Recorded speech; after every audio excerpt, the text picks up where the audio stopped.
Hey friends, hello and welcome back to this YouTube channel.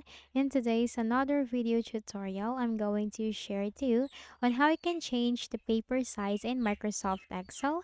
So let's go quick into the process. Go ahead in the Windows search bar and type Excel. Click on it under the best match. Maximize it. Click on the blank workbook. Now, once you're in your Microsoft Excel window, you will notice the ribbon at the top with all these tabs. File, Home, Insert, Row, Page, Layout, Formulas, Data, Review, View, Help, and Acrobat.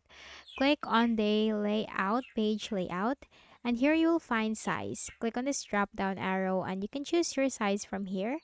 So if you want to choose A4, just simply click on that.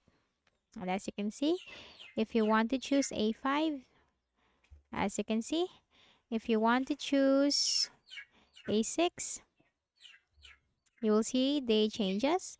Also, you can simply press Ctrl P on keyboard and you will find this option size. Click on this drop down arrow and you can also choose your size from here.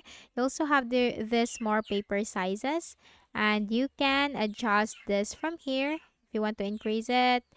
Okay, if you want to make it like that, and then for the paper size, click on the drop down arrow and that's it. Click on OK, and uh, that would be, or that's how you can change the paper size. Now, we didn't find anything to print because obviously that is a blank sheet or blank worksheet. But this is where you can change your paper size. It could be from here in the page layout or when you try to print the document or the Excel sheet. So that's it. So I hope this video helped you. Kindly please do not forget to hit the like button and subscribe to this YouTube channel for more tutorials like this. Thank you for watching.